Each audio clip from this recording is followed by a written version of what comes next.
Depuis plus de 2 siècles, les parcs d'attractions attirent les foules en quête de sensations fortes. Eh bien, bonjour mes amis, j'ai le plaisir de vous retrouver donc pour une nouvelle vidéo en ce lundi. Il s'agit d'un documentaire produit par RMC, documentaire inédit de Hors de contrôle sur les montagnes russes. Donc ces manèges-là qui sont très très dangereux, qui malgré tous les contrôles de sécurité n'échappent pas aux accidents malheureusement. Donc comme vous le savez peut-être, je travaille aussi dans la sécurité, je travaille l'informatique mais également dans la sécurité. Et sur cette chaîne, que ce soit des films, des séries ou des documentaires, je suis aussi attaché, très attaché même, à vous mettre en garde contre les arnaques. Donc j'ai déjà fait une vidéo sur les arnaques sur Tinder. J'ai déjà fait également une vidéo sur mon autre chaîne sur les arnaques à la start-up. Et là, j'ai regardé ce matin, j'ai regardé ce documentaire qui est inédit sur RMC Story, qui s'appelle Hors de contrôle. Et je viens de visionner ça, mes amis, et c'est assez angoissant. En fait, ça vous encourage pas trop à monter sur les montagnes russes, parce que même s'il y a de nombreux contrôles, même s'il y a des experts qui viennent vérifier les installations, le problème c'est qu'il y a beaucoup de choses qui sont cachées, qui ne sont pas visibles lors de ces contrôles. Et pour faire des contrôles en profondeur, ça serait très coûteux, très difficile, etc. Parce que la rouille peut être cachée donc à l'intérieur. Et c'est vrai que c'est des manèges en acier, c'est des manèges qui subissent énormément de pression. Et il y a eu effectivement, si vous voyez cette émission, ce documentaire Hors de contrôle, vous voyez qu'il s'est passé des détachements de nacelles.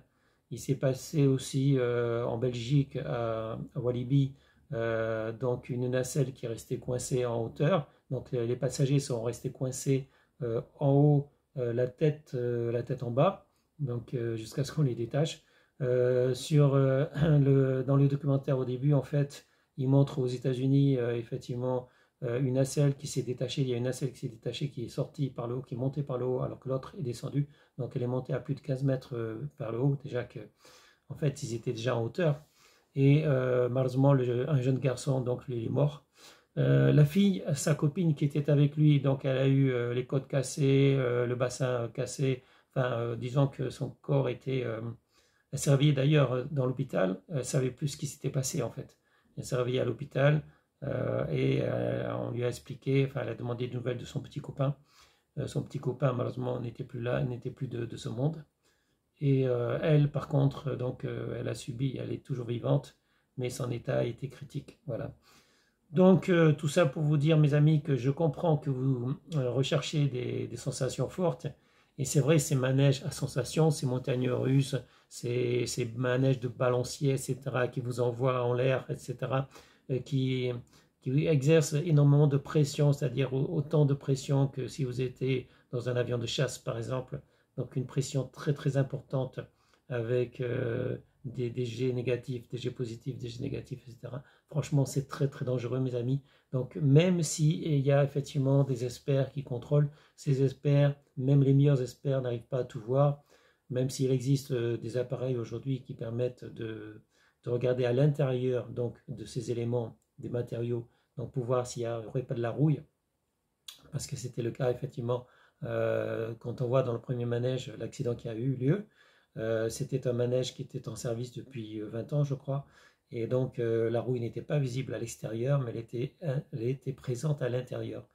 Donc, l'acier et l'eau, ça ne fait pas très bon ménage. Et la rouille n'est pas toujours visible. La rouille qui est visible, c'est pas celle qui est la plus grave. La rouille la plus dangereuse, c'est celle que l'on ne voit pas. C'est celle qui est à l'intérieur, mes amis. Ensuite, il y a des boulons, des vis qui se dévissent, en fait, qui se défont. Et ça, c'était le cas de Walibi. Hein. On n'avait pas vu, mais je crois que c'est une vis ou un boulon qui est tombé.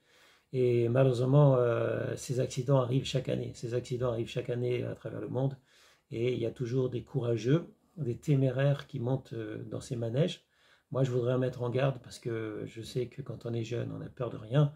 Quand on est jeune, on a envie d'essayer des sensations fortes. On a envie de se faire peur. Malheureusement, le risque est bien réel. C'est-à-dire qu'on ne peut pas assurer, quel que soit le manège, on ne peut pas assurer qu'il y aura zéro risque.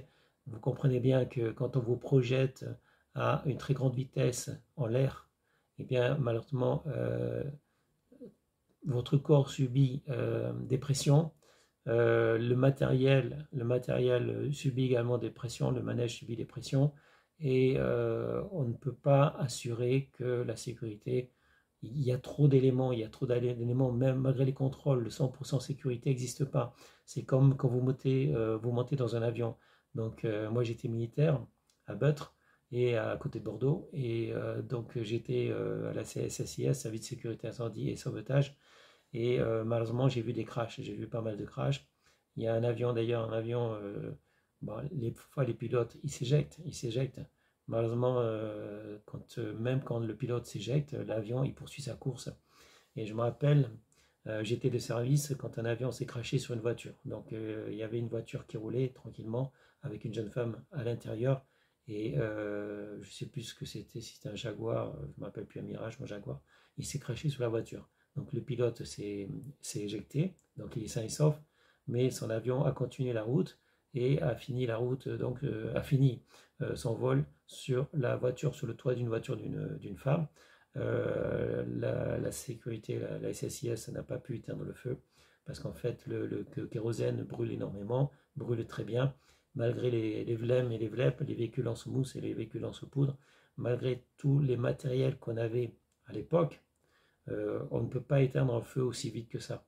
Et de toute façon, la personne était déjà morte, la femme était déjà morte pour les vivre. Donc ce que je veux dire, c'est que les avions coûtent des millions, coûtaient très très cher.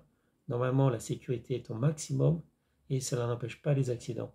Les accidents peuvent être de différents facteurs, peuvent être la cause, je veux dire, peut-être de différents facteurs, et la cause peut être humaine évidemment, mais la cause peut être aussi à l'origine de la cause, et le matériel également peut être la cause. Donc quand vous voyez des manèges avec des effets très très violents, parce que en fait on veut de plus en plus, les gens veulent de plus en plus avoir peur, ils veulent prendre des risques. Le problème effectivement c'est que les risques ils les prennent, mais ils ne savent pas à quel point c'est dangereux, à quel point il suffit d'un grain de sable en fait pour qu'il tombe, pour qu'il soit blessé ou qu'il meure. Les avions de ligne, par exemple, les avions de ligne, de temps en temps, ils se crashent. Pourtant, ils coûtent excessivement cher. Donc là, on n'est plus dans les avions militaires, mais les avions de ligne.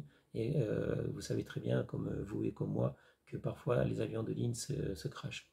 Donc les accidents, c'est pas que sur la route. Les accidents, ça peut être en avion, ça peut être également, comme on le voit effectivement dans ce hors-série, dans ce documentaire qui s'appelle Hors de contrôle, cauchemar au parc. Et bien ces parcs-là, effectivement, ça peut se transformer en cauchemar pour vous. Moi-même, j'étais avec un ami à une époque, ça fait très longtemps, j'avais dans les 25-26 ans, je crois. Mon ami était un peu plus vieux, et en fait, quand on était dans un manège, et ce qui nous empêchait, la barre qui nous empêchait de tomber, elle s'est défaite, et j'arrivais pas à la coincer, elle s'est décoincée pendant le manège, pendant le tour, et mon ami, avec tout le bruit, n'arrivait pas à entendre. Je voulais qu'il m'aide à tenir la barre pour éviter qu'on tombe. Donc si je tenais pas la barre fermement, et ben, tous les deux ont tombé par terre. Donc voilà, on aurait pu être gravement blessé ou mort même. Donc pendant toute la durée du manège, j'ai essayé d'alerter évidemment, mais personne ne pouvait entendre, avec tout le bruit que ça faisait. J'avais beau crier, personne ne comprenait qu'on était en danger. Et jusqu'à la fin du manège, j'ai tenu la barre. Voilà. Donc les accidents arrivent. Moi-même, j'en ai eu un, comme je vous l'ai dit, mais bon, j'ai pu tenir la barre en acier sur la nacelle pour éviter qu'on tombe. Et ça m'a pris, enfin, c'est un effort physique, mais j'ai pu tenir jusqu'à la fin du tour. Et j'ai signalé effectivement le problème. Je ne sais pas s'ils ont arrangé, je ne sais pas pourquoi effectivement cette barre, elle s'est défaite alors qu'elle avait été fixée au départ. C'est-à-dire qu'on a un contrôle. Le forain, il monte vérifier en fait qu'on est bien attaché, que la barre est bien attachée donc à la nacelle pour pas qu'on tombe. Donc effectivement, le forain, il avait vérifié, on était bien attaché, et pourtant la barre, elle s'est défaite pendant le tour de manège. Voilà. Donc tout ça pour dire que moi, j'évite de prendre des risques désormais, et j'évite de faire prendre des risques à d'autres personnes, même s'il m'est arrivé depuis ce problème, en fait, il m'est arrivé de remonter dans des manèges, mais franchement, je ne suis pas rassuré du tout et je préfère éviter, donc ça m'arrive. Mais là, actuellement, je tiens trop à la vie.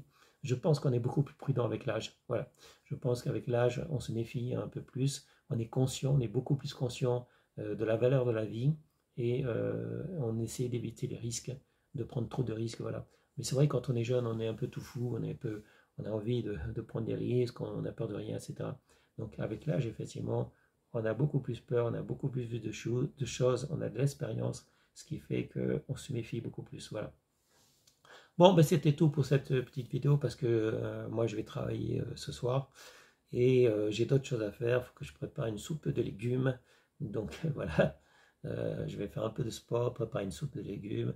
Je crois qu'il fait pas trop mauvais. Je suis allé dehors aujourd'hui, je suis allé dehors ce matin pour faire des courses et il y avait un peu de vent frais. Il y avait un peu de vent frais dehors, mais ça allait quoi, ça allait. Je pense que l'hiver est presque fini, donc on arrive bientôt sur le mois de mars. Moi, je suis content parce que j'aime pas le froid, donc je serais très content qu'on arrive vers le mois de mars-avril. Et même s'il fait encore froid au mois de mars, à partir d'avril, on a un peu de pluie, mais déjà il fait meilleur. Après, c'est le mois de mai, et le mois de mai, j'adore parce que c'est le printemps, mes amis. Donc voilà, donc c'était une petite vidéo sur ce documentaire. Je vous souhaite une bonne semaine, mes amis, parce qu'on est lundi, c'est le début de la semaine. Je vous souhaite une bonne journée à tous. Portez-vous bien. Abonnez-vous à mes vidéos. N'oubliez pas de partager. Si vous avez aimé cette vidéo, n'oubliez pas de mettre un like, de cliquer sur j'aime et de partager si vous avez apprécié cette vidéo. Et pour finir, je vous dis à tous merci à tous et salut, ciao ciao, bye bye. Eh bien, c'était une vidéo de Thierry Kums. Je vous remercie de l'avoir regardée. Je vous encourage à la partager. Je vous encourage aussi à vous abonner, à activer la cloche. Et je vous dis à bientôt, mes amis, pour une prochaine vidéo. Au revoir.